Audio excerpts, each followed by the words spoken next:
नमस्कार बंधुरा नतून एक भिडियोते आपनादेर प्रत्येके जानाई स्वागतम। आबहावा दप्तरेर पूर्वाभास मतोई हठाৎ दक्षिणबंगे उपकूले बृष्टिपात शुरू हये गेल। बज्रबिद्युत सह उपकूले विशेष करे सुंदरबन अंचले आजके दुपुरेर परपर विक्षिप्तभावे बज्रगर्भ मेघ सञ्चार हय एबं ता थेके बृष्टिपात नेमेছে बेश किछु अंचले।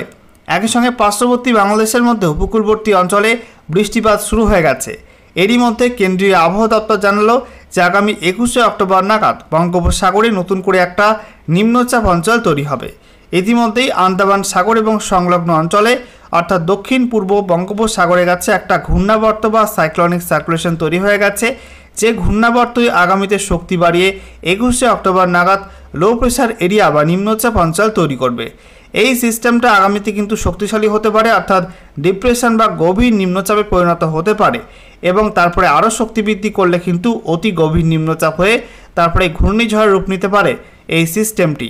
এরই মধ্যে আলিপুর আবহাওয়া দপ্তর থেকে জানানো হলো আগামী 24 ঘন্টার মধ্যে দক্ষিণবঙ্গে এবং উত্তরবঙ্গে কিছু জেলাতে হালকা বৃষ্টিপাতের সম্ভাবনা থাকবে, তবে ভারী বৃষ্টিপাতের সম্ভাবনা কিন্তু আপাতত নেই। তো আলিপুর আবহাওয়া দপ্তর থেকে নতুন করে যে ওয়েদার ওয়ার্নিং জারি করেছে সেখানে কি কি বলা হয়েছে, রেনফল ফোরকাস্টে কি কি আপডেট দেওয়া হয়েছে, লেটেস্ট স্যাটেলাইট ইমেজ এই মুহূর্তে কি আপডেট দিচ্ছে, কোথায় কেমন মেঘ রয়েছে এবং বৃষ্টিপাতের সম্ভাবনা আগামী সময়ে কোন কোন জেলায় কেমন কি থাকবে, গত 24 ঘন্টায় পশ্চিমবঙ্গে উত্তর থেকে দক্ষিণে সর্বনিম্ন তাপমাত্রায় কি কি পরিবর্তন আসলো সমস্ত কিছু আপনাদেরকে পরপর জানাবো এই ভিডিওটির মাধ্যমে। তো ভিডিওটি ভালো লাগলো এবং ইনফরমেটিভ বলে মনে হলে অবশ্যই আপনারা ভিডিওটি একটি করে লাইক করে দেবেন, অবশ্যই ভিডিওটি প্রচুর শেয়ার করবেন। সেই সঙ্গে নতুন দর্শক হয়ে থাকলে লেটেস্ট ভিডিওর আপডেট সর্বপ্রথমে পাওয়ার জন্য চ্যানেলটিকে সাবস্ক্রাইব করে নিয়ে পাশে থাকা বেল আইকনে ক্লিক করে অল নোটিফিকেশন অপশানটিকে অন করে রাখবেন। লেটেস্ট আপডেট আপনারা সবার প্রথমে পেয়ে যাবেন। আর সেই সঙ্গে আমাদের ভিডিওটি আপনি এই মুহূর্তে কোন জেলা থেকে দেখছেন অবশ্যই আপনাদের জেলার নামটি কমেন্টে জানাবেন, তাহলে আপনাদের জেলার আবহাওয়ার খবর আপনারা সঠিক সময়ে সবার আগে জানতে পারবেন। বন্ধুরা প্রথমে আমরা দেখে নেব লেটেস্ট স্যাটেলাইট ইমেজ অর্থাৎ উপগ্রহ চিত্র কি আপডেট দিচ্ছে। এই মুহূর্তে আপনারা দেখতে পাচ্ছেন আরব সাগর এবং বঙ্গোপসাগর ফের কিন্তু অ্যাক্টিভ হচ্ছে। আরব সাগর ইতিমধ্যে একটা নিম্নচাপ অবস্থান করছে, একই সঙ্গে আমরা দেখতে পাচ্ছি বেশ কিছুটা মেঘও কিন্তু রয়েছে আরব সাগরে। অন্যদিকে বঙ্গোপসাগরেও মেঘ ছড়িয়ে ছিটিয়ে রয়েছে এবং ইতিমধ্যে একটা ঘূর্ণাবর্ত বা সাইক্লোনিক সার্কুলেশন তৈরি হয়ে গেছে আন্দামান সাগর এবং সংলগ্ন দক্ষিণ পূর্ব বঙ্গোপসাগরের কাছে। অন্যদিকে আমরা দেখতে পাচ্ছি উত্তর পশ্চিম বঙ্গোপসাগর, পশ্চিম মধ্য বঙ্গোপসাগর এবং উত্তর বঙ্গোপসাগরে বেশ কিছুটা হালকা হালকা মেঘ রয়েছে পশ্চিমবঙ্গ উপকূলেও। দেখতে পাচ্ছেন আবহাওয়া দপ্তর যে আপডেটটা দিয়েছিল যে 18, 19, 20 অক্টোবর মাসের এই 3 দিন বাংলার উপকূলে বৃষ্টির সম্ভাবনা থাকবে। তো সেই মতো আপনারা দেখতে পাচ্ছেন যে উপকূলবর্তী অঞ্চলে বিশেষ করে উত্তর বঙ্গোপসাগরে কিছুটা মেঘ তৈরি হয়েছে। একই সঙ্গে আমরা দেখতে পাচ্ছি পশ্চিমবঙ্গের দক্ষিণের জেলাগুলোর মধ্যে উত্তর এবং দক্ষিণ 24 পরগনার মধ্যে বেশ কিছু অংশে বিক্ষিপ্তভাবে বজ্রগর্ভ মেঘ সঞ্চার হয়েছে, মেঘ হয়েছে বাংলাদেশের মধ্যেও সুন্দরবন অঞ্চলে। একটু জুম করে আপনাদেরকে দেখাবো কোন কোন অঞ্চলে মেঘ তৈরি হয়েছে নামখানা, সেই সঙ্গে আমরা দেখতে পাচ্ছি গঙ্গাসাগর, কাকদ্বীপ, এদিকে ফ্রেজারগঞ্জ, সেই সঙ্গে আমরা দেখতে পাচ্ছি রায়দিঘি, এদিকে গোটা সুন্দরবন অঞ্চল জুড়ে কিন্তু মেঘে ঢাকা, জয়নগর, মাজিলপুর, গোসাবা, তারপরে হলদিবাড়ি এই যে অঞ্চলগুলো রয়েছে, ঝড়খালি, ঠিক আছে, কুমিরমারি, এই অঞ্চলগুলোই মেঘলা আকাশ এবং বৃষ্টিপাত হয়েছে বজ্রবিদ্যুৎ সহ। অন্যদিকে আমরা দেখতে পাচ্ছি পার্শ্ববর্তী বাংলাদেশের মধ্যে শ্যামনগর, শ্রীকান্তপুর, মংলা, মঠবেড়িয়া, জিয়ানগর এই অঞ্চলগুলোতে এবং সেই সঙ্গে বাংলাদেশের যে সুন্দরবন অঞ্চল রয়েছে সেখানেও কিন্তু মেঘে ঢাকা আকাশ এবং বজ্রবিদ্যুৎ সহ বৃষ্টিপাত হচ্ছে বেশ কিছু অংশে।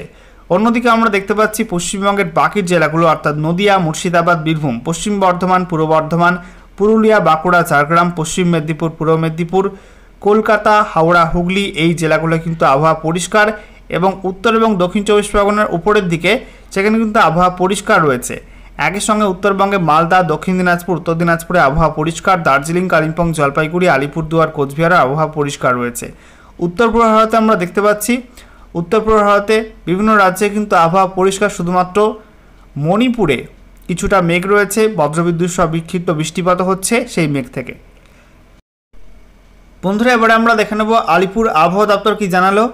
আগামীতে পশ্চিমবঙ্গে উত্তর থেকে দক্ষিণে কোন কোন জেলায় কেমন কি বৃষ্টিপাত থাকবে আমরা পরপর দেখে নেব।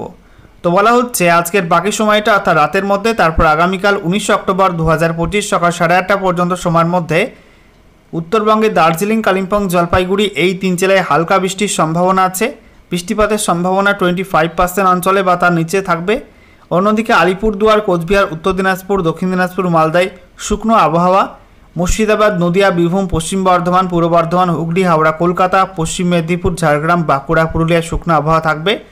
তবে উত্তর এবং দক্ষিণ 24 পরগনা আর পূর্ব মেদিনীপুর জেলার মধ্যে দু একটা জায়গায় হালকা বৃষ্টির সম্ভাবনা আছে এবং এই জেলাগুলোই আইসোলেটেড রেনফলের কথা বলা হয়েছে। এরপর 19 অক্টোবর থেকে 20 অক্টোবর 2025 সকাল 8:30 পর্যন্ত সময়ের মধ্যে উত্তরবঙ্গে দার্জিলিং, কালিম্পং, জলপাইগুড়ি এই 3 জেলায় হালকা বৃষ্টির সম্ভাবনা রয়েছে। বলা হচ্ছে বৃষ্টিপাতের সম্ভাবনা 25% বা তার নিচে থাকবে।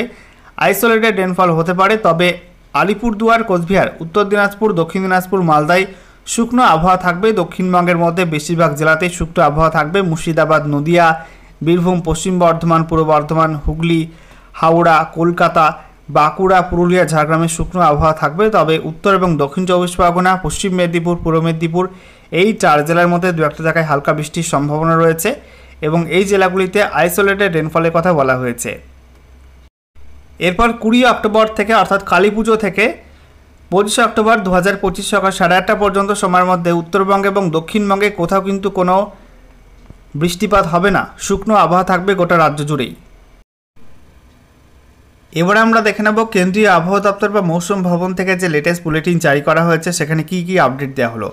তো বলা হচ্ছে ইতিমধ্যে একটা লো প্রেশার এরিয়া বা নিম্নচাপ অঞ্চল তৈরি হয়ে গেছে দক্ষিণ পূর্ব আরব সাগর এবং সংলগ্ন লাক্ষাদ্বীপের কাছে এবং কেরালা ও কর্ণাটক উপকূলে খুব কাছে অবস্থান করছে এবং বলা হচ্ছে এই সিস্টেমটা কিন্তু আজকে শক্তি বাড়িয়ে ওয়েল মার্ক হয়েছে অর্থাৎ সুস্পষ্ট নিম্নচাপ অঞ্চলে পরিণত হয়ে গেছে। এর সঙ্গে যুক্ত সাইক্লোনিক সার্কুলেশন বা ঘূর্ণাবর্ত সমুদ্রপৃষ্ঠ থেকে 5.8 কিলোমিটার পর্যন্ত উচ্চতায় অবস্থান করছে এবং বলা হচ্ছে এটা আগামীতে আরও ঘনীভূত হবে। শক্তি বাড়িয়ে এটা পশ্চিম উত্তর পশ্চিম দিকে সরবে এবং আগামী 36 ঘন্টার মধ্যে এটা ডিপ্রেশন বা গভীর নিম্নচাপে পরিণত হতে পারে। নেক্সট বলা হচ্ছে আরও একটা ঘূর্ণাবর্ত রয়েছে আপার এয়ার সাইক্লোনিক সার্কুলেশন, যেটা দক্ষিণ পশ্চিম বঙ্গোপসাগর এবং সংলগ্ন কোমোরিন এরিয়ার কাছে অবস্থান করছিল।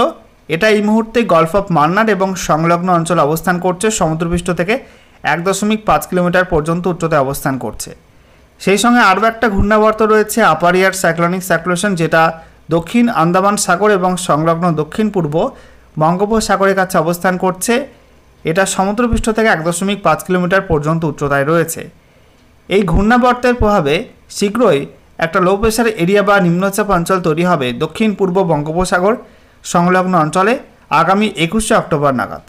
এই সিস্টেমটা আগামীতে পশ্চিম উত্তর পশ্চিম দিকে সরবে এবং আরও ঘনীভূত হয়ে ডিপ্রেশন বা গভীর নিম্নচাপে পরিণত হতে পারে পরবর্তী 48 ঘন্টার মধ্যে এবং এটা পশ্চিম মধ্য বঙ্গোপসাগর এবং বলা হচ্ছে দক্ষিণ বঙ্গোপসাগরের মধ্যভাগে গভীর নিম্নচাপে পরিণত হবে এবং এই সিস্টেমে কিন্তু আগামীতে আরও শক্তি বাড়লে ঘূর্ণিঝড় তৈরি হতে পারে।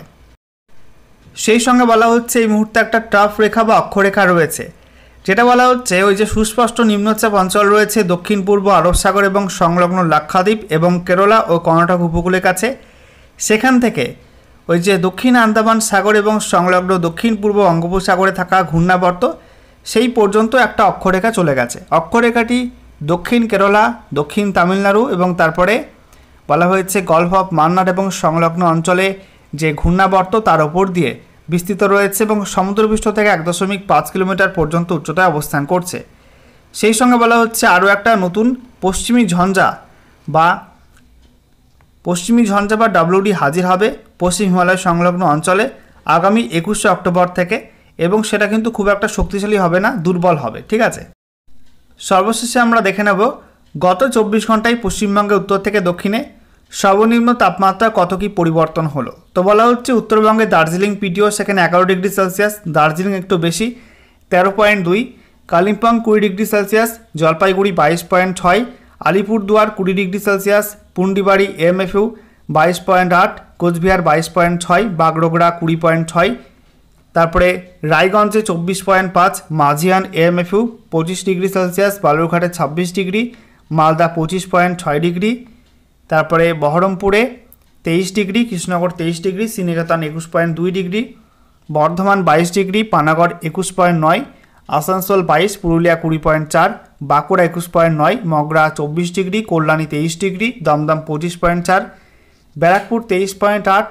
সল্টলেক 26.4, কলকাতা 24.6, বসিরহাটে 25 ডিগ্রি, উলুবেড়িয়া 20.2, মেদিনীপুর 22.6, ঝাড়গ্রাম 26.4, কলাইকুণ্ডা 24.4, খড়গপুর এমএফইউ 22.5, দীঘা 23.8, হলদিয়া 24.6, কাথি 23 ডিগ্রি, ডায়মন্ড হারবার 24.8, ক্যানিং 25.3 এবং কাকদ্বীপ এমএফইউ সেখানে 24.5 ডিগ্রি সেলসিয়াস তাপমাত্রা রেকর্ড হয়েছে।